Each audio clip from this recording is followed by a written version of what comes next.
Hello students, आज आपण पाहणार आहोत मेकॅनिकल प्रॉपर्टीज ऑफ फ्लुइडचा second important topic that is surface tension of the liquid. काय असतं surface tension of the liquid? तुम्हाला कोणीतरी सांगितलं असेल बघा, अरे तिथे नाला आहे, त्याच्यात खूप मच्छर आहेत. बरं, मग ते मच्छर किंवा इन्सेक्ट्स काय करतात? त्या नाल्यावरच्या पाण्यावर चालतात. अरे बापरे, मग नाल्यावरच्या पाण्यावर चालण्यासाठी त्यांना लिक्विड कसं काय सपोर्ट करते? त्याचंच बेसिक आहे surface tension of the liquid. ते जे लिक्विड आहे ना, ते स्ट्रेचड मेम्ब्रेन सारखं बिहेव करतं. What is stretched membrane? अरे तुम्हाला आठवत आहे का, बलून जर घरी फुटला असेल तर आपण काय करत होतो? छोट्यापणी त्या बलूनचा तुकडा एका ग्लासवर स्ट्रेच करून लावत होतो आणि ड्रम सारखं वाजवत होतो. आठवत आहे का? हां, बलून फुटला होता तोच त्याला आपण स्ट्रेच करून लावलं आणि मग वाजवलं. तो जो ड्रम सारखा पार्ट दिसत होता, it is called stretched membrane. त्याला काय म्हणायचं? Stretched membrane. मग liquid can act as a stretched membrane. चला बघू आपण on the basis of molecular theory. Molecular theory explain करण्यासाठी we have considered 3 molecules, molecule A, molecule B and molecule C. In case of molecule A, it is lie well inside the liquid. Okay. In case of molecule B, which is on the surface film of the liquid, and in case of molecule C, the half of the molecule is in air and half is in liquid. It is on the surface of the liquid. Okay. आपल्याला surface tension explain करण्यासाठी या 3 molecules ला consider केले. त्यानंतर हे arrow काय काढलेत आपण? It is called sphere of influence of the molecule. म्हणजे एक मॉलिक्यूल दुसऱ्या मॉलिक्यूलला किती अंतरापर्यंत अट्रॅक्ट करू शकतो, that is sphere of influence. Okay. मग आता याची स्फिअर ऑफ इन्फ्लुएन्स ड्रॉ केली, याची स्फिअर ऑफ इन्फ्लुएन्स ड्रॉ केली आणि याची पण स्फिअर ऑफ इन्फ्लुएन्स ड्रॉ केली. इकडे वरती दाखवलं नाही ॲरो, इथे हाफच दाखवले, तिकडे पूर्ण दाखवलेत. असं का? These are the adhesive and cohesive forces. What is cohesive force? The force of attraction between 2 molecules of the same substance. म्हणजे लिक्विड मधलं अट्रॅक्शन काय असतं? कोहेजिव्ह. बरं, what is mean by adhesive? The force of attraction between 2 molecules of different substances. For example liquid आणि air मधलं जे attraction आहे असणार आहे ते कसं असणार? ॲडेजिव्ह फोर्स असणार आहे. अंडरस्टूड? तो आपल्याला बघा, मॉलिक्यूल ए हा पूर्णपणे लिक्विडमध्ये असल्यामुळे याच्या सराउंडिंग सगळे मॉलिक्युल्स कुठले असतील? लिक्विडचे. मग molecule A is attracted by all the liquid molecules surrounding it. Okay. मग त्याच्यावर काय होईल बरं? नेट कोहेजिव्ह फोर्स ॲक्ट होईल in all directions. And net cohesive force किती असणार? 0. कारण सगळ्यांनी ऑल डायरेक्शनमध्ये सेम फोर्स निवडल्यावर त्याची टेंडन्सी वर जाण्याची पण नसेल आणि खाली जाण्याची नसेल, राईटला पण नसेल आणि लेफ्टला पण नसेल. Indirectly molecule A is in equilibrium. Understood? Next, in case of molecule B. Molecule बीच्या बाबतीत काय होतं बघा, त्याचा छोटासा पार्ट स्फिअर ऑफ इन्फ्लुएन्सचा एअरमध्ये आणि मॅक्सिमम पार्ट कशामध्ये सांगा? लिक्विडमध्ये. तर छोटा जो पार्ट आहे एअरमध्ये, त्याच्यामध्ये नंबर ऑफ एअर मॉलिक्युल्स सुद्धा कमी असणार आहे, कारण density of air is very small. मग त्याच्यामुळे ॲडेजिव्ह फोर्स आपण काय करणार आहे? ते निग्लेक्ट करणार आहे. मग वरती लिक्विड मॉलिक्युल जे बाकी त्याच्यामुळं कोहेजिव्ह आणि खाली लिक्विड मॉलिक्युल्स बाकी त्याच्यामुळं cohesive. But as compare to half down part काय होतं आहे? इथे कोहेजिव्ह फोर्स जास्त आहे, वरचा कोहेजिव्ह फोर्स कमी आहे. तो molecule B has tendency to move downward. काय कन्क्लुजन आहे? म्हणजे the molecule B is acted upon net resultant downward cohesive force and it has tendency to move downward. समजलं? नेक्स्ट बघा, in case of molecule C, half of the sphere of influence of the molecule C is in air and half is in liquid. But अर्धा जरी sphere of influence एअरमध्ये असला तरी पण तिथे density of the air molecule is very small. That's why net adhesive force now it also neglected. तिथे सुद्धा आपल्याला निग्लेक्टच करावं लागणार, खूपच कमी मॉलिक्युल्स आहेत. मग कोणता फोर्स राहतो? फक्त cohesive. The net cohesive force acting on the molecule is in downward direction and the molecule C will also have tendency to move downward. म्हणजे काय लक्षात आलं तुम्हाला? What is the conclusion?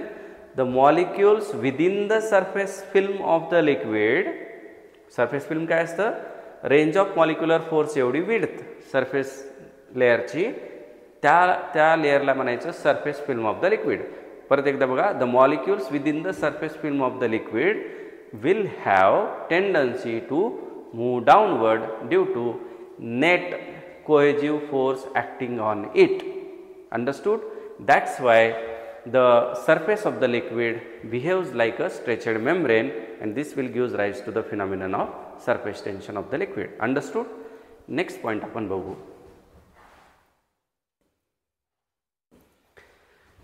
Relation between surface energy आणि surface tension.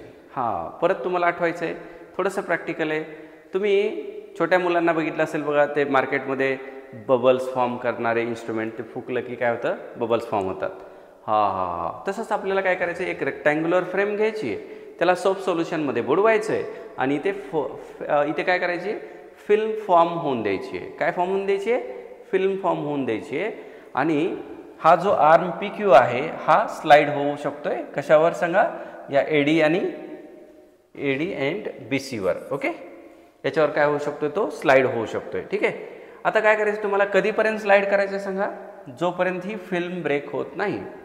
लक्षात आलं तुम्हाला. पहिला सोप सोल्युशनमध्ये बुडवायचं आहे, फिल्म फॉर्म होऊन द्यायची आणि मग ब्रेक करायची आहे. मग ब्रेक करण्यासाठी तुम्हाला काय करावं लागेल, you have to apply the force, त्याला मेकॅनिकल फोर्स म्हणायचं. मग आता तुम्हाला काय करेल, फिल्ममधला जो इंटरनल इलास्टिक फोर्स आहे तो तुम्हाला अपोज करेल, तो इनवर्ड वळेल, तुम्ही त्याला बाहेर ओढणार आहे. मग इथे काय होणार आहे, एका पॉईंटला the film will break.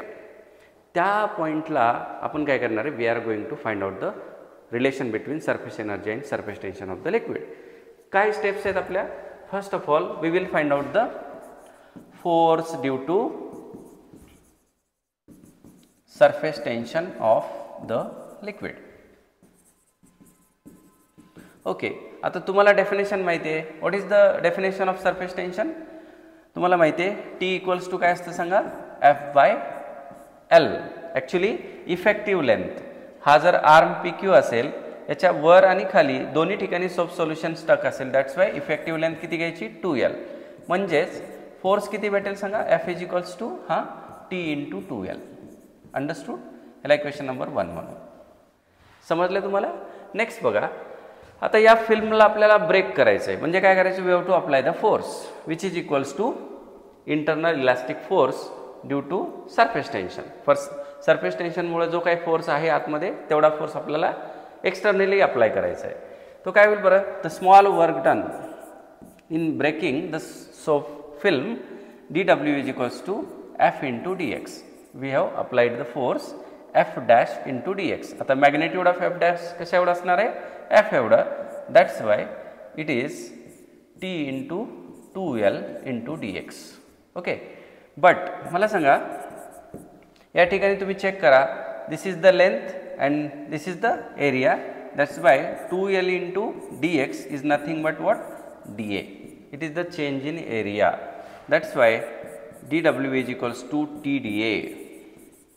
Okay, आता whatever amount of work done, तुम्ही जे काही वर्क डन केलेले ते कशाच्या फॉर्ममध्ये स्टोअर होईल, it will be stored in the form of surface energy of the liquid.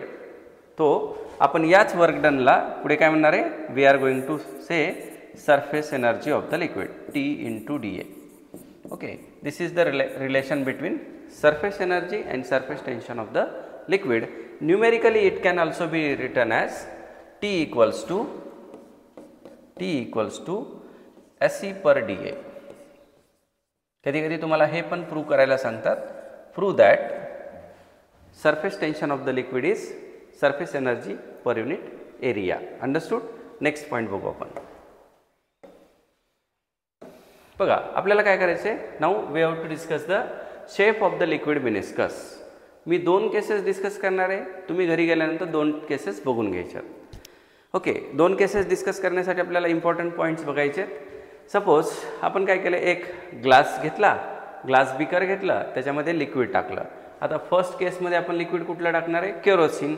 Second केसमध्ये लिक्विड कुठला टाकणार आहे आपण, मर्क्युरी. आता depending upon the type of the liquid, first liquid कुठला आहे, which partially wets the solid, and second liquid कुठला आहे, which does not weights the solid. Depending upon this we have to discuss the shape of the liquid meniscus. का बरं liquid meniscus का concave shape मिळतो आणि का बरं convex shape of the liquid meniscus आपल्याला मिळणार आहे. चला बघू. आपण काय केला, याला परत झूम इन केलं, मोठा केला, स्फिअर ऑफ इन्फ्लुएन्स काढली आणि मग चेक केलं की मॉलिक्यूल ए कोणत्या कोणत्या सराउंडिंग मॉलिक्युल्सने अट्रॅक्ट केला जातोय. Molecule A is attracted by air, liquid and solid. Okay, the force of attraction between the molecule A, which is liquid, and the solid is stronger in case of first case. तो काय असणार सांगा. इथे F A आपल्याला कसं म्हणता येईल, हा जो फोर्स आहे हा कुठला फोर्स आहे सांगा, ॲडेजिव्ह फोर्स आहे. हा कुठला फोर्स आहे, कोएजिव्ह फोर्स. तो इथे कसं असणार, adhesive force is greater than the cohesive force. Okay, मग काय होईल बरं, इथे जर पॅरलोग्राम कंप्लीट केला तर resultant lies in solid. Resultant कुठे मिळतोय आपल्याला, सॉलिड. ओके, अँड या सॉलिडला परपेंडिक्युलर ड्रॉ केला तर that will be the tangent to the free surface of the liquid. या रिझल्टंटला काय करायचं तुम्हाला, टँजंट ड्रॉ करायचा आहे आणि मग इमॅजिन करायचं आहे the free surface of the liquid. आता हा जर टँजंट तुम्ही इमॅजिन केला तर तुम्ही काय कराल, असा शेप काढाल, that is concave. And in this case therefore the shape of the liquid meniscus is concave upward and the angle of contact is acute. Angle of contact is acute. Understood? काय परत एकदा. पहिलं काय सांगितलं, liquid आणि solid मधला ॲडेजिव्ह force जास्त असतो कोणापेक्षा, कोहेजिव्ह पेक्षा. मग ॲडेजिव्ह फोर्स ग्रेटर आहे म्हणजे हा ॲरो आपण लांब काढला, कोहेजिव्ह फोर्स कमी आहे म्हणजे हा ॲरो कमी काढला. मग पॅरलोग्राम कंप्लीट केला, मग काय केला, रिझल्टंट ड्रॉ केला. रिझल्टंट कशामध्ये आला, सॉलिडमध्ये. हा रिझल्टंट सॉलिडमध्ये आल्यानंतर या रिझल्टंटला आपण काय केलं, परपेंडिक्युलर ड्रॉ केला which is tangent to the free surface of the liquid. आपल्याला त्याच्यानुसार लिक्विडचा शेप इमॅजिन करता येतो. तो which type of shape, this is the concave liquid meniscus. Understood. Next बघा, we will explain second case, that is convex meniscus of the liquid, mercury in contact with glass. आता या केसमध्ये काय होतं, in case of mercury which does not weights the solid, the adhesive force is very smaller as compared to the cohesive. म्हणजे cohesive force जास्त आहे, adhesive force कमी आहे. मग ही छोटी काढली लाईन, ही मोठी काढली, मग इथे पॅरलोग्राम कंप्लीट केला आणि रिझल्टंट आपला कशामध्ये आला, इथे परत आपण लिहू बघा. Force due to adhesive is less and cohesive is greater. Resultant force lies inside the liquid. बघा चेक करा, ठीक आहे नाही. रिझल्टंट कुठे आला, लिक्विडमध्ये. मग therefore shape of the liquid meniscus. आता शेप कसा फाइंड आउट करायचा तुम्हाला, रिझल्टंटला परपेंडिक्युलर ड्रॉ करायचा.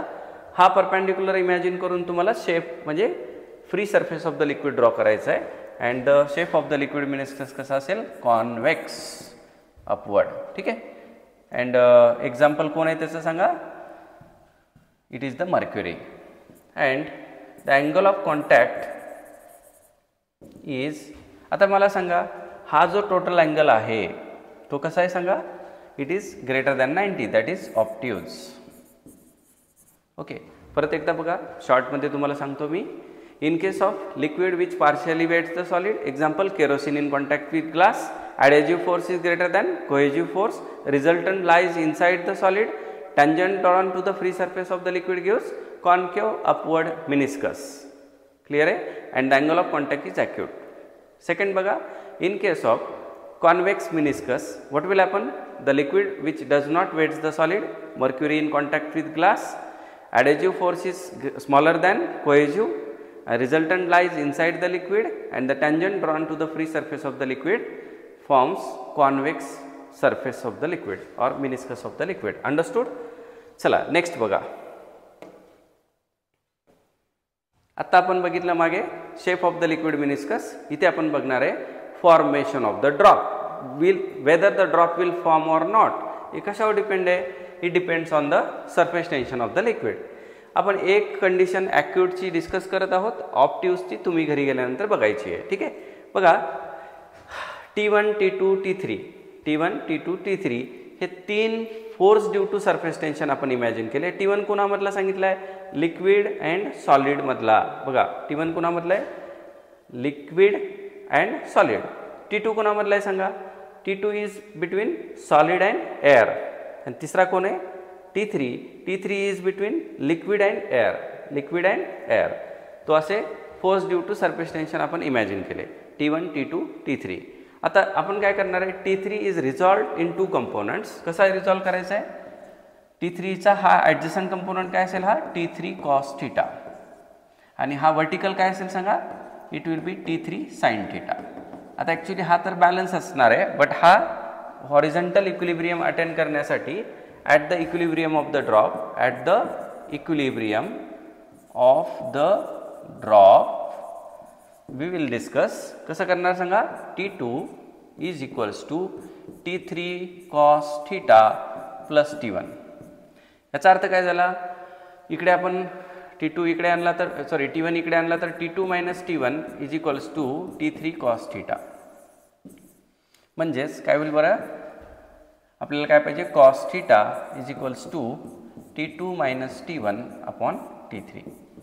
आता depending upon the T1 and T2 आपण 4 केसेस बनवणार आहे. इफ काय झालं, if T2 is greater than T1, numerator is positive, ratio is positive, that's why cos theta is positive. If the cos theta is positive काय होईल बरं, त्याचा inverse काय भेटेल, ॲक्यूट अँगल ऑफ कॉन्टॅक्ट. म्हणजे ॲक्यूट अँगल ऑफ कॉन्टॅक्ट म्हणजे काय होणार, इथे कॉन्केव्ह मेनिस्कस फॉर्म होणार आहे. परत इथे काय होणार बरं, if T1 is greater than T2, याचा अर्थ numerator is negative, ratio negative, आणि निगेटिव्ह कधी असतो कॉस सांगा, जेव्हा त्याची रेंज असते 90 to 180, म्हणजे angle of contact is obtuse and the shape of the liquid meniscus is what, it is convex. ठीक आहे. नेक्स्ट बघा, if T2 minus T1 is equals to T3, समजा हे दोन्ही न्यूमरेटर डिनॉमिनेटर सारखे आहेत, तर काय होईल बरं, cos theta will be equals to 1 and cos inverse of 1 is 0, means it will form the horizontal surface. Next T2 minus T1 is greater than T3. आता T2 minus T1 is greater than T3 म्हणजे काय, numerator is greater than denominator. याचा अर्थ काय झाला, it is impossible condition because cos can not have value greater than 1. तो ठीक आहे, तो this is not possible, means in last case number 4 the liquid drop will not form. Understood. First केसमध्ये कुठला ड्रॉप फॉर्म होईल, it will form concave meniscus. सेकंडमध्ये it will form convex, and third horizontal surface, and last will means it will spread, and lastly it will not form the drop. Understood. next बघा, इथे आपण बघणार आहे access pressure inside the liquid drop. आपण drop साठी बघणार आहे, तुम्ही बबल साठी इकडे साईडला लिहून दिले, त्यानुसार तुम्ही करायचं. इथे आपण काही स्टेप्स रिमेंबर करायच्या, तुम्हाला लक्षात ठेवायच्या. पहिला change in area find out करायचा, त्यानंतर वर्क डन TDA ने फाइंड आउट करायचं, वर्क डन FDR ने म्हणजे फोर्स इंटू डिस्प्लेसमेंट. देन ह्या दोघांना इक्वेट करायचं, you will get the PI minus PO. Very simple. सांगा कसं कसं. पहिला change in area DA A2 minus A1 करायचं तुम्हाला. दुसरी केस कसं काय करायची तुम्हाला, DW 2 वेळा फाइंड आउट करायचं, त्यानंतर इक्वेट करायचे आणि PI minus PO is equals to 2T/R हे तुम्हाला प्रूव्ह करायचं आहे. चला स्टेप बाय स्टेप बघा. हा जो ड्रॉप आहे हा A1 आहे, याचा एरिया काय असणार A2. आता जेव्हा आपण काय करतोय, ड्रॉपला A1 टू A2 ह्या ड्रॉपचा काय होतोय, एरिया वाढतोय by DR. We have to discuss pressure inside the liquid is greater than pressure outside the liquid. बघा इनसाइडचं प्रेशर का ग्रेटर असेल, because this is on the concave side आणि आउटर साइड कशी आहे, कॉन्वेक्स. आपल्याला माहिती आहे pressure on concave side is always greater than pressure on convex side. तिथे आपल्याला माहिती आहे. तो आपण फर्स्ट ऑफ ऑल काय फाइंड आउट करू, DA is what, A2 minus A1. Okay, it is the spherical surface, that's why what is the area of the sphere, 4π small r plus delta r मोठ्याची radius याचा square.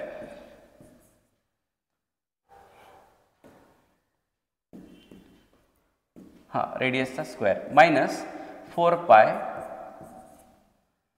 r square. Okay, म्हणजे change in area कसा find out करता येईल, 4π common घ्या, ब्रॅकेटमध्ये काय राहिला, r प्लस डेल्टा आरचं एक्सपान्शन करा, r square plus 2r into delta r plus delta r square minus r square. Okay, what will happen, r square and r square will get cancel. तो काय येईल सांगा इकडे, 4π in bracket 2r delta r plus delta r square. As the radius of the drop is very small or change in radius is very small, as the delta r is very small, तो अपन fractions चे squares higher powers we will neglect. तो delta r square is neglected.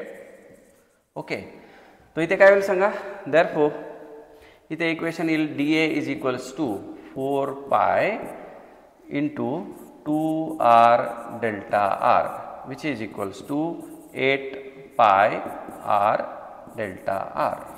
This is equation number 1. आपली step 1 संपली. लक्षात आलं तुम्हाला. आज change in area भेटला आपल्याला. काय नेक्स्ट पाहिजे आपल्याला सांगा. We have to find out the dw. dw is equals to tda आणि सेकंड मेथड आहे dw is equals to f into dr. आपण फर्स्ट मेथडने फाइंड आउट करू. आपल्याला काय माहिती आहे, change in area find out केलेला आहे आपण. dA is equals to 8 pi r delta r. याची व्हॅल्यू पुट करा. तो काय येईल सांगा, t in bracket 8 pi r delta r, equation number 2. Okay, similarly the amount of work done dw is equals to f into dr. Okay, delta r. But तुम्हाला माहिती आहे, what is the pressure? Pressure is the force upon area.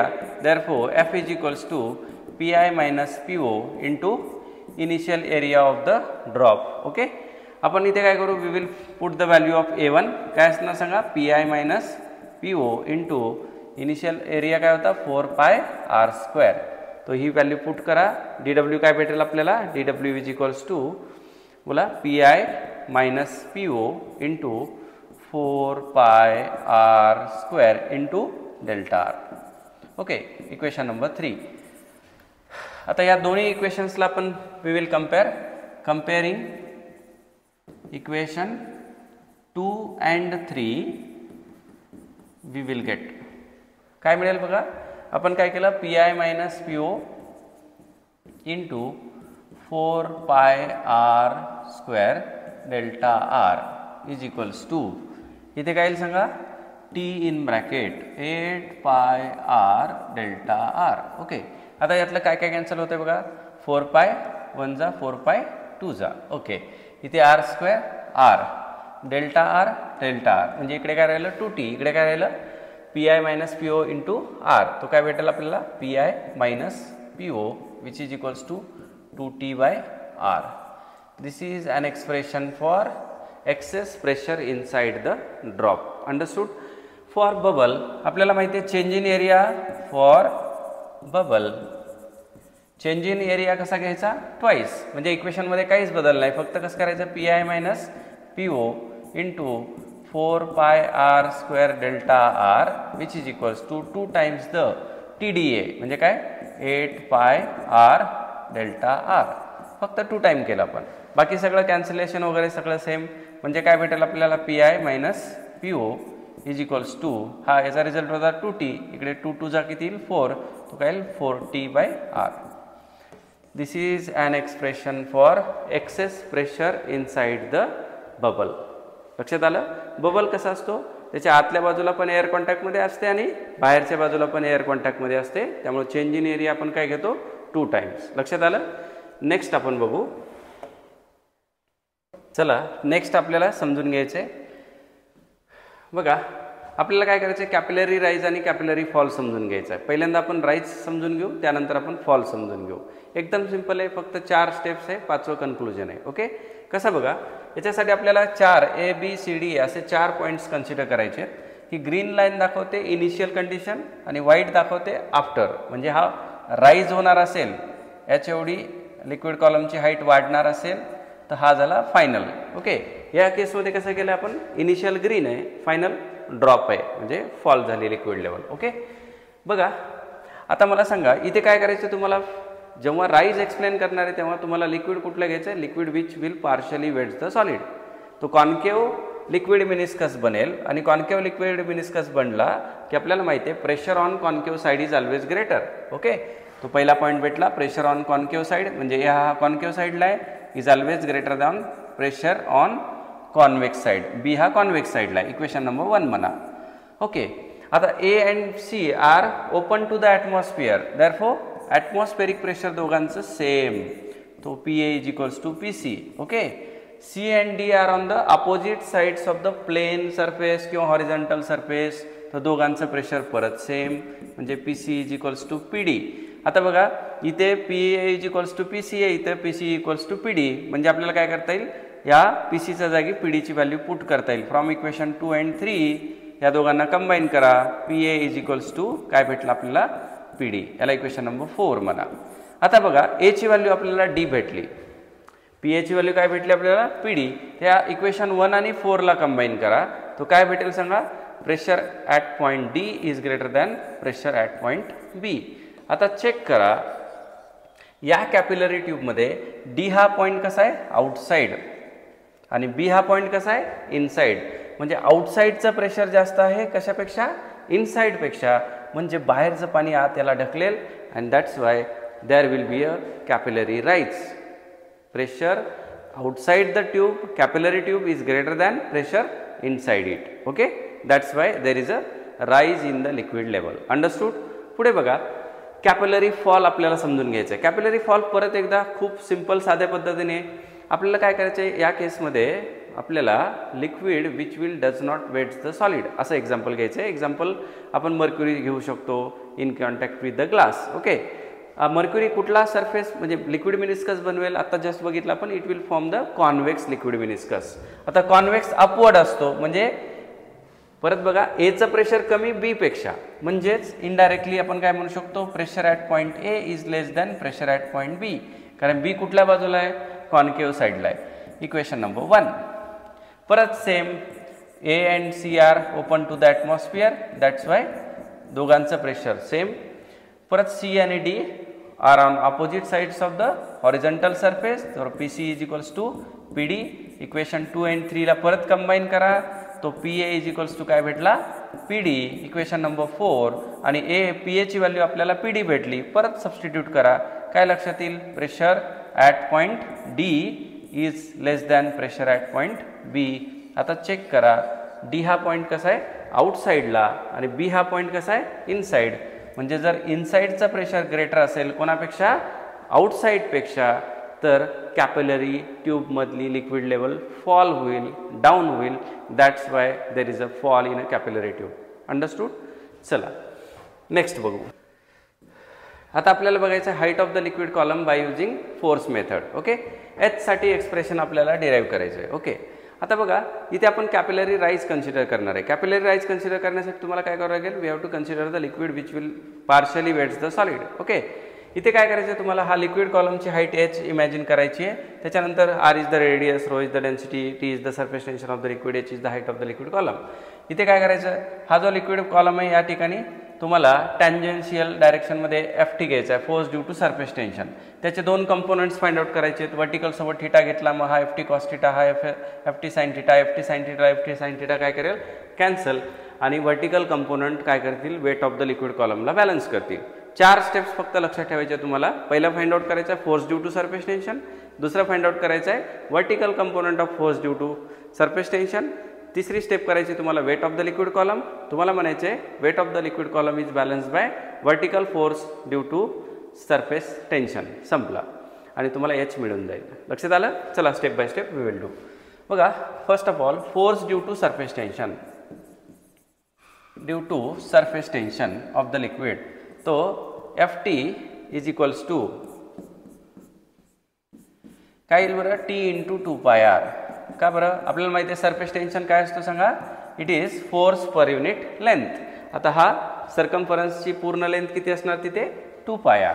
मग आता इथे पुढे काय करणार आहे, फोर्स ड्यू टू सरफेस टेन्शनचा वर्टिकल कंपोनंट काय असेल सांगा, T cos theta into 2πr. Okay, याला इक्वेशन नंबर 2 म्हणा. ओके, तिसऱ्या स्टेपमध्ये we have to find out the weight of the liquid column which is equals to M G. आपल्याला M G माहिती आहे, एम काय असतो, rho into V into G. Okay, but तुम्हाला माहिती आहे त्या ठिकाणी व्हॉल्यूम काय सांगा, पाय आर स्क्वेअर. लिक्विड कॉलमचा व्हॉल्यूम काय आहे की नाही, पाय आर स्क्वेअर इंटू काय H. Therefore weight of the liquid column is equals to rho into pi R square H into G. This is equation number 3. आता at the equilibrium of the liquid column, at the equilibrium तुम्हाला काय करायचे, vertical component of force due to surface tension balances the weight of the liquid column असं म्हणायचं आहे. म्हणजे W is equals to F T V. म्हणजेच काय आलं सांगा, rho into pi R square H into G is equals to हा काय T cos theta into 2πr. Okay, आता कॅन्सल काय काय होईल, pi and pi will get cancel. Okay, R square R will get cancel. बाकी काय आहे का बघा, इथे काय राहिलं मग एच इज इक्वल्स टू हा काय आला 2t कॉस थिटा. आणि इथे काय काय राहिलं सांगा, एक आर राहिला होता आर, इथे रो राहिला होता रो, इथे जी राहिला होता rho G. This is an expression for height of the liquid column in a capillary tube. बघा हा जो एच आहे त्याचं एक्सप्रेशन काय परत एकदा बघा, 2t cos theta upon r rho g. काय काय 2t cos theta upon r rho g. This is an expression for height of the liquid column inside the capillary tube. Thank you.